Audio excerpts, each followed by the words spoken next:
So the big tournament finally happened this past weekend when I went to Las Vegas for the North American Open. It is a 7-round tournament with 90 minutes each on each side with a 30-second increment after each move. And after move 40, you get an extra 30 minutes on your clock. So these games were very long games, probably the longest games I've ever played in my life. And this is how I did in this tournament. So in this tournament, I played in the under 1250 section, and I started off my tournament playing against the 623. And if you watch any of my over the board videos, you know that I just don't do well in my first game of the tournament. I'm hoping to buck that trend in this first game, and I start off as white here, and I start off with e4. He goes d6, I go d4, he goes knight f6, I go knight c3, he goes knight b to d7, I go knight f3. I'm just taking the center because this d6 move here I thought was interesting. He didn't really jump into it until this move here on e5, launching us into like a French structure in a way. So I take over here on e5, he takes back, and then I just bring the bishop out and develop. So I feel like I have a lead in development at this point. It's a pretty solid game, completely equal according to the engines. He goes bishop to e7, I castle, and then he goes h6, which I thought was weird. The first sign of, okay, we're out of the opening now. So I launch up knight to d5, looking to trade off this knight, and then he goes g5 here, which I was like, what the heck? What are these moves this man is doing? So I just take the knight. He takes the bishop, and this bishop is supporting these two pawns, but I also feel like this bishop is made worse by that move. So I have a slight advantage according to the engine. I just develop my bishop out. He then makes another pawn moves here on c6. And then I know that I can't really do much with this knight over here on f3. So I want to reroute it, get it to a better square. But I know that like getting it here is not going to be that much better either for the long run. He brings his queen out, and I launch my queen over here to h5, looking to get something going over here on the queen side. I'm looking here, so if this queen ever leaves this square, I have a nice check that I can throw, and I'm infiltrated on his king side. So his king side is completely blown up, and then he plays knight to b6 here, attacking the bishop. It's another mistake by my opponent, and I just drop back here to b3. He then goes bishop b6, and I say that's fine. You can take it. I'll take back with a knight. I'm just gonna develop my rook instead. So he takes the bishop, I take with a knight, and he brings the rook over here, and I trade off the rook, thinking that, oh, you take with the queen, I can just bring this back because the queen is this supporting it, which is what I do. He brings the bishop queen back, and then I make my first mistake of the game going queen to f3, attacking the bishop just drops back, and then I look to trade off the bishop there, which is what we do. He goes queen to e7, attacking my knight, and then I make this brilliant move, queen to d3. The reason being, if he does take on c5 here, I have queen to d8. The king has nowhere to go on these three squares, and that is mate. Instead, what he did is he castled, the only good move that he can make in that situation. I go queen to d6, looking to trade off the queens. He accepts. I'm eyeing this pawn. He makes this f6 move here, dropping this pawn over here on b7, which is what I take. He goes knight to c4, attacking my rook. I take the pawn here. He takes there. And then I go to attack the a7 pawn here. What I should have done instead was I should have gone knight to d6 here, open up the rook for the 7th rank here. And after h5 by my opponent, I get my knight here, and it's fully restricting all movement from this king. That was the move I should have made in that situation, but it wasn't. After making rook to a6, he goes to attack my c3 pawn, and I take his pawn here. He takes c2, and then I just prevent back rank.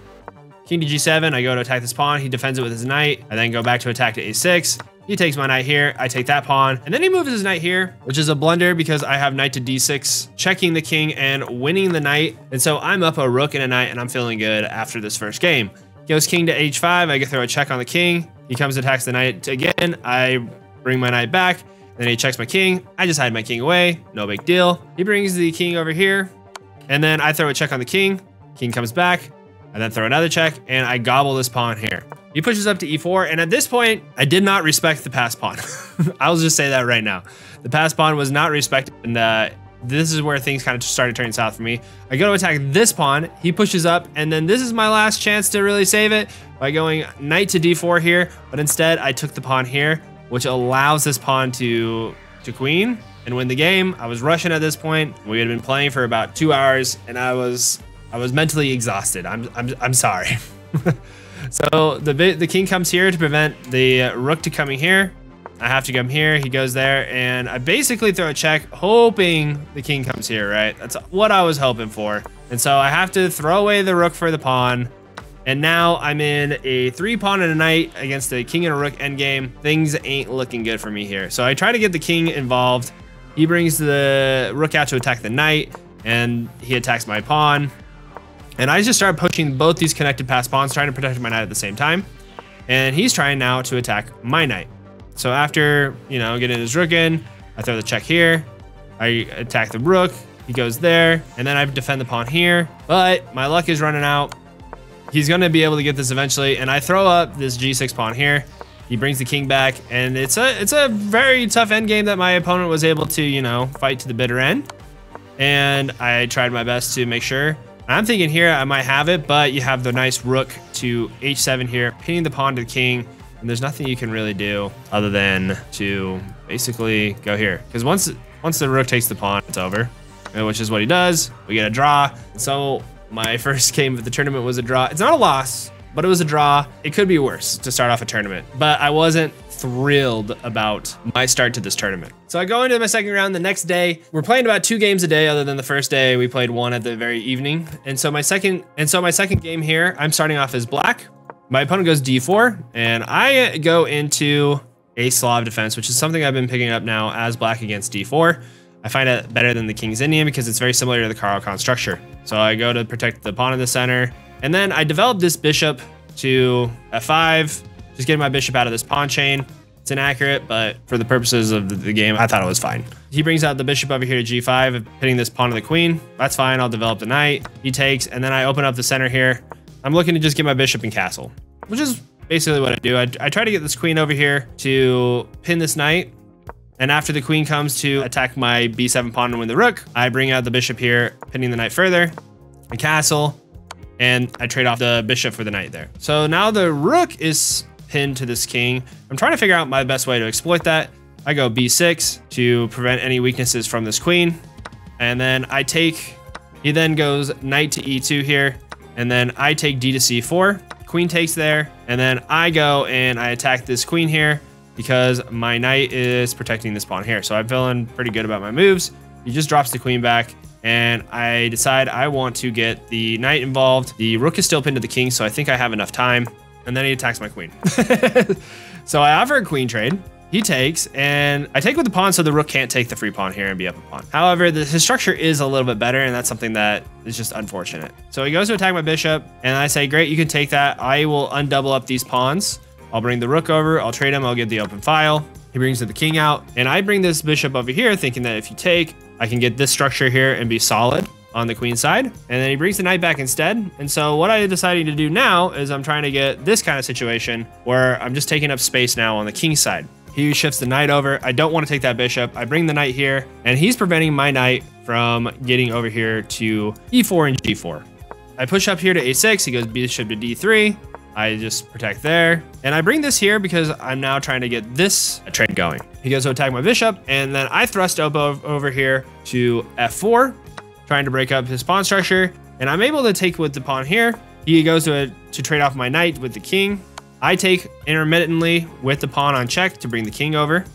He brings there, and then I throw the check here instead of trading off the knight, which I thought was pretty good. The reason being is I can support a pawn push here with my pass pawn. He brings the king back, and then I just fortify this pawn chain. So my queen side is locked. I am blockading this pawn. I like my position, and the engine thinks so as well. So then he goes knight to c3, looking to trade off. I should have just traded off here, because taking back and I get the pawn. I thought about that, and I thought maybe that's not the best move. Maybe I go knight to f4, and then I supplant it over here on d3, getting this fork here, and I felt like I was in a good spot. The reason you just take is because after taking here on c3, rook takes, you take the pawn, king comes over, and then you just get the king in the game, and you're just looking pretty. You have 2 pass pawns at this point, and I'm basically winning at this point. But that didn't happen. I go knight to f4 here. He goes rook to d1, and then I throw the knight in here, checking the king. King comes down. I throw the check on the king here. He comes back, and I'm now looking to get my king in the game. And he then blocks my rook, but I say, hey, I'm going to just go for this anyways. He then defends it with this king, and then I come over here attacking this bishop, getting him into the game. He goes g3. I come back, throwing the check there, and that allows me to win with the knight here. So I take the pawn. Knight comes back, and I don't want to obviously unpin this knight because that wouldn't be advantageous to me. So I throw the check here, and this is where I kind of freak out. That was not the move. What I should have done instead was I should have gone king to e7. The reason being is I just started activating my king, and I can get up here and protect the knight. I'm a little better because of it. That doesn't happen though. I end up going c3, and he didn't even take it, which I thought was the weirdest thing. Which allows me to then get my king in the game. He then pushes there, and then I throw the king check here. He brings it there, and then instead of taking the rook, which would have been the smart thing to do, I decided I want to protect this a pawn because I thought that once I took, the king takes, the knight takes, and I'm losing. But that doesn't happen because after I take here, king just takes here, and then I'm pushing here, looking to go here. I'm looking better, according to the engine. I mean, you can see in the eval bar, a lot of these positions are slight advantages that are hard to see, especially when you're playing for long periods of time. So I have to go rook to a8 and completely blunder my position. I'm now down 5 points. And the reason being is he now pins my knight to my king, losing my knight. So I thrust up over here. He takes a check. I then go attack the knight. I then get another intermediate check, and he's able to steal this pawn. So my whole position's ruined. I'm fuming at this point. And I start kind of blitzing out my moves, just trying to get my king over here on this king side, because I'm like, hey, maybe I can get over here and get a pass pawn. That's my objective over here, right? Is to not give away the rook. I'm gonna grind this out as much as possible. He then pushes up here to b5, which is a mistake. Allows me to get in here, and he can't get to his king in time. So I'm able to get the pawn on the queen side, which completely locks down any of this pawn promotion business, and I can just focus on the king side myself. So after he takes here, I just bring my rook back because I know that this is going to be happening, and I can just push up my pawn, and now my rook is protecting this file here.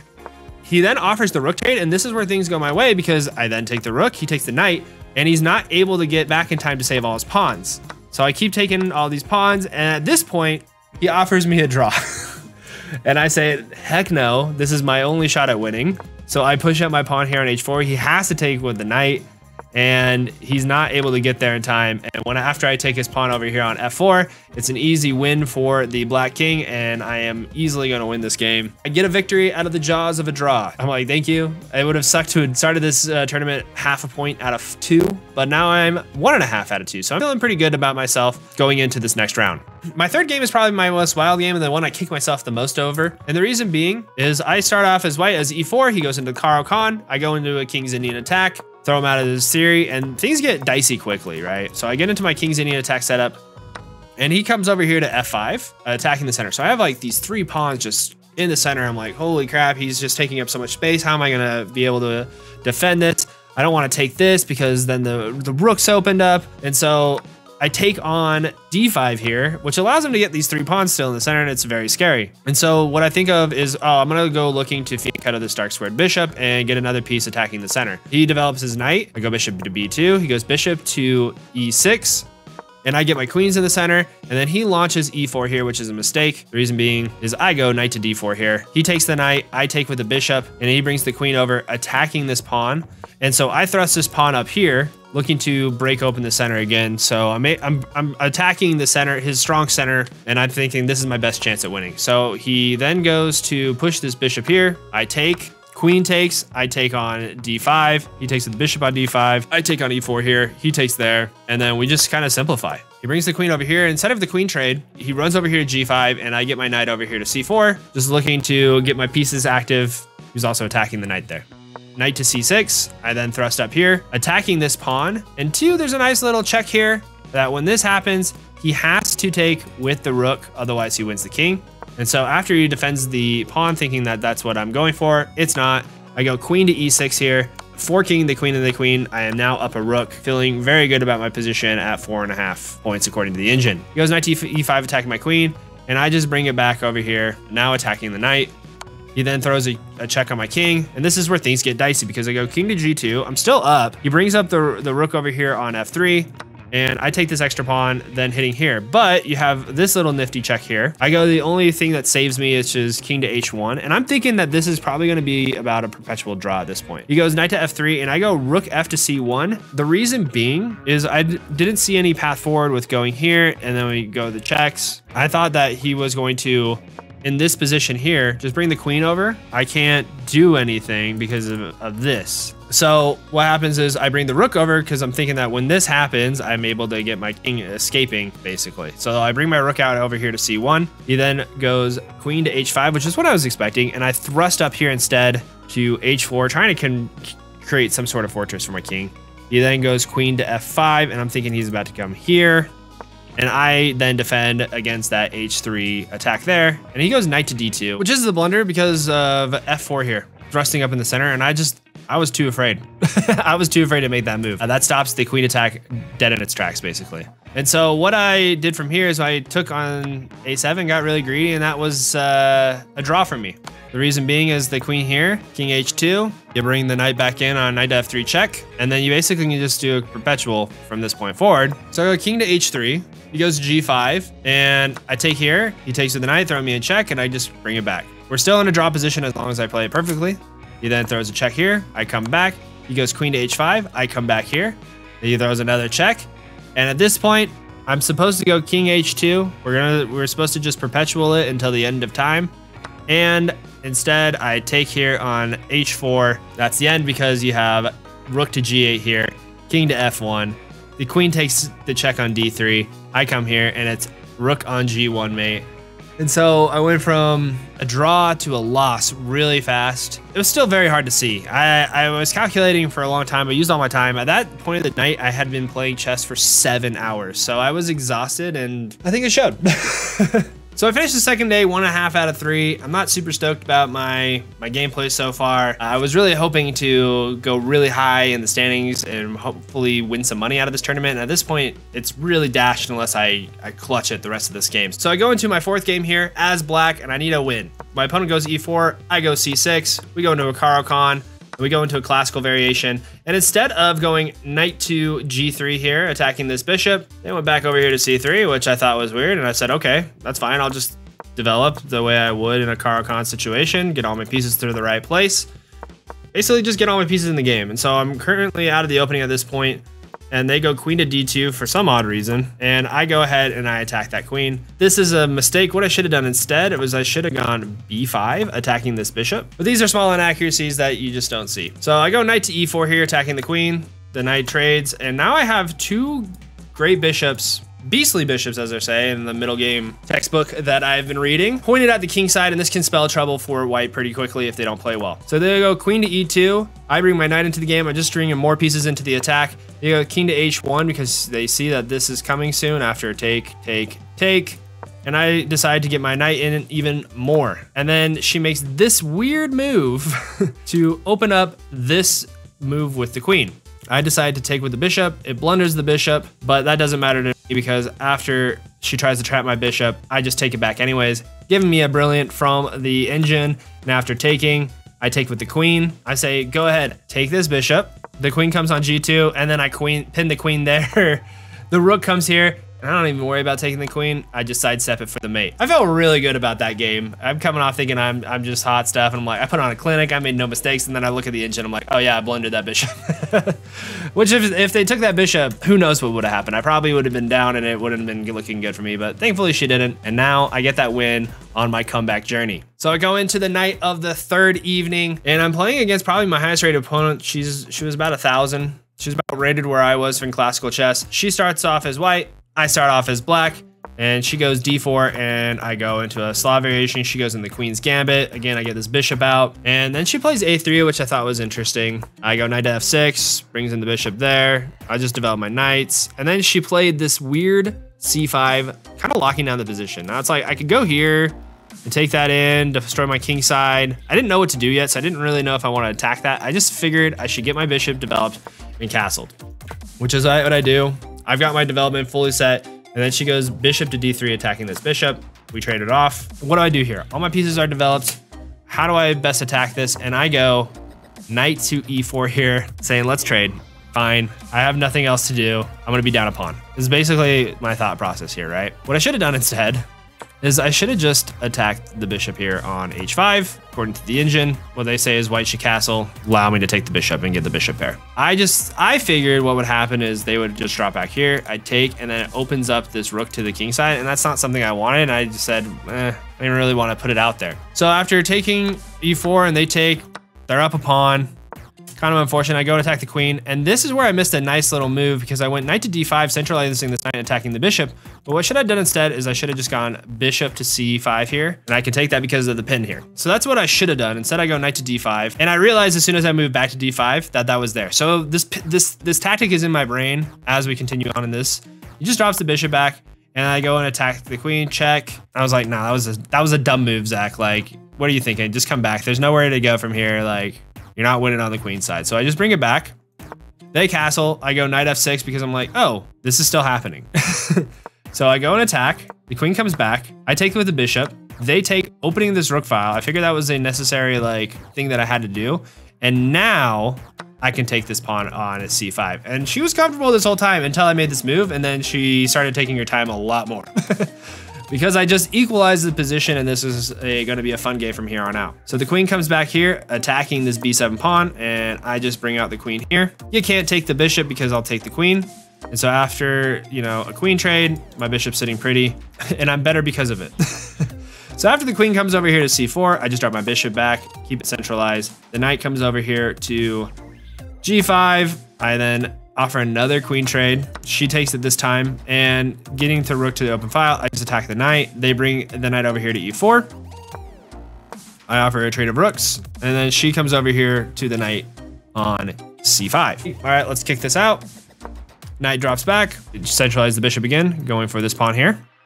She brings the pawn out, and then I just bring this back, because if this rook does take, all it does is it helps my pawn structure here. And she drops back instead, and we both blunder our pieces. And I take with the pawn here, attacking the knight. She goes attacks there, and I push forward. And after taking there, I can't take back with the, you know, with the rook. So what I do is I take with the knight there. They take there, and then I push forward. This rook's kind of trapped here. King f2, bringing the kings out. And I figured we'll take it at this point. She has the advantage in this king and pawn endgame. So after going here to a5, I offered my opponent the draw. She said, heck no. And I was like, well, this is what's going to happen. All that's going to happen is you're going to try to break through on the king side here. I'm just going to support it. And then we're going to do a dance with the kings, and no one's going to break through. And she's like, nope, we're going to keep playing through. And so we kept playing through. She tried to break through, and I just went on h6. She closed it down. And then I moved king to b6. And she realized that the king can't get here, can't get here, can't get here. I mean, you can try to push here, but what happens is eventually you're going to run out of moves to your king, and I'm going to be able to break through, and I'm going to be able to win this game if she decided she wanted to play. So she took the draw. So I finished my third day, 1.5, and I'm now sitting at 3 out of 5. So I need a win out for my 4th day here if I'm going to win any money whatsoever. And so I start off the 4th day here with the white pieces, playing against my opponent, going e4, he goes c5, and I go into my Alapin, which is what I go for at this point. So I push here, and I offer a trade of queens here, knight to d5, and at this point it's just, hey, let's develop. I'll take the knights off the board, get a centralized pawn. That's going to restrict the movement for white. This pawn sucks. This pawn can't get anywhere until this pawn moves. And so I throw a check here, king comes here, and I just take that bishop out. Realizing now that's probably not the best move. Black has a slight advantage in this position. I castle. I get my knight out here, looking to just get it in the game. He goes h4, which I was like, okay, that's fine. Like, I feel like it's a premature attack. There's not enough attackers. I get my rook into the game. King drops back. I then still attack the knight anyways, and the knight's coming here. I just develop my bishop for a eventual trade of the rooks, and I solidify my queen side, creating a strong pawn structure towards the center. And then I'm like, cool, I'll throw a check here. You have to take, or else I take this pawn and your king side really starts falling apart. So that happens. Does the only thing that's good. And then he blockades my pawn here, which was kind of annoying. Also protects this here, but that's fine. I'm just gonna double up the rooks. Just improve the position of my pieces for this game. So the attack keeps coming. I figure I play a3, looking to attack here and get more pawns into the center. He brings up the g3 move. I was thinking that if he was gonna push up here to h3, I was just gonna lock it down, so it wasn't that big of a deal. But after pushing g3 here, I just take, he takes. He brings the king over, and that's when I attack here, thinking I'm able to fork the rook and the knight. And then if this were to happen, I just come out, he takes here, I take here, and I'm still x-raying it. But the reason this is a blunder is because after going h1 here and going here, he has this nice intermediate g4 check here attacking this bishop. And then I'm down a piece, not looking good at all. Luckily for me, he didn't see that. We go straight into this, and he throws a desperado, taking on c4 here. I take the knight, and now it's definitely gonna work, because after he takes there, I take here, and now I'm up a piece. Going into this rook endgame, my opponent is completely distraught, and there's no hope for him. So I bring this rook back, because after the inevitable king check, I can just bring my king to safety, and this rook has nowhere to go to attack me. He goes to this h file again, and I'm able to just bring this bishop back, preventing one, this pawn stop, but also getting this bishop over here on e7, really locking in this pass pawn, freeing my rook to make the trades myself. So after pushing over here to b5 and trying to make some sort of queen side push, I go over here to attack this pawn. He has to drive it forward, and then I push over here to a4, looking to just split the pieces. So after he splits, he goes over here to a5, and I just drop back here looking to get in front of the pawn. But the reason that's a blunder is because that's a missed mate in 5. Luckily for me, he goes a3, and then I find the mate in 5 by going c7 check. After going king to e8, I just drop this bishop back, 1, covering this escape square, but 2, covering any of the ways that the king can get back in the game. There's no way for the rook to stop it. If the rook comes here trying to stop the checkmate, you throw a check here, he comes here, and you throw a check here and win the queen. And luckily for me, all it does is push up to a2, and you just have the checkmate here. And I'm going into my final game here, 4 out of 6. If I win the next game, I'm thinking I can probably win some money. I'm playing as black here, which I feel the most comfortable with. And he goes e4, and I go into the Caro-Kann variation, and we just go into the advanced Botvinnik-Carlos defense opening. I pin the knight. He brings the bishop over here looking at this e5 pawn, which I didn't think was that great. I go e6. He then pins my knight here, and I just take the extra pawn. And so I'm up almost a full point already out of the opening. He attacks, I take the knight, he takes my knight, and I just have a really strong center, and he has taken my bishop. At this point, I'm feeling pretty good. I just go ahead, develop my knight, looking to get it to f5. He castles, I castle, and he brings the rook to the center of the board. I bring my knight to its outpost here on f5. What I should have done instead was I should have gone f6 and start opening this up. Because after going f6, the queen comes over here to g4. You can take the pawn here. The king will come to h1. If the king takes over here on f2, you take here, and now the bishop's pinned. So I didn't see that tactic. I just played the nice solid move, knight to f5. He goes c3. I push up on a5, looking to take up some space on the queen side, and then he tries to kick my knight over here on g4. The reason it is a blunder is I go knight to h4 here. The queen has to go here to g3, and I'm in a pretty spot. I go queen to f6 here, looking to take this pawn. But the reason that this is a mistake is because what I should have done instead is I should have gone f6 after taking. I'm now very strong, and I'm doing the same thing that I was trying to accomplish here on b6. But after going to b6, the queen just defends that pawn. I bring my rook over, trying to attack on the queen side, and I have a slight advantage, but I don't really know how to convert it. He goes queen to a6. Let's trade off the queens, and this completely equalizes the game. What I should have done here instead is I should have gone knight to g6 here, attacking this bishop. After the bishop comes over to g3, bring the rook over, and then make this f6 push, and I just didn't find the move. So after going queen to a6 and trading off the queens, we're in a completely even game. I'm trying to make something work on the queen side. I just bring this bishop back, thinking, hey, this is open. If he takes here, we're gonna be fine, right? And so that's just what happens. I take, he takes. Now my bishop's kind of stuck, and I go rook to a8 like an idiot. What I should have done instead is gone rook to b7 for over an hour and a half. He finally comes into the game to ruin it for me. So I drop back, he takes here, and then I'm trying to get my knight in the game to try to attack this. And so he goes there. I'm like, please take the knight. That'd be great. He goes here, and then I forked both. But the pass pawn proves to be too powerful. I'm not able to stop it. And so the bishop's taken. Because my king was on the back rank, I'm not able to get in front of the pass pawn because he's going to be able to take it anyways.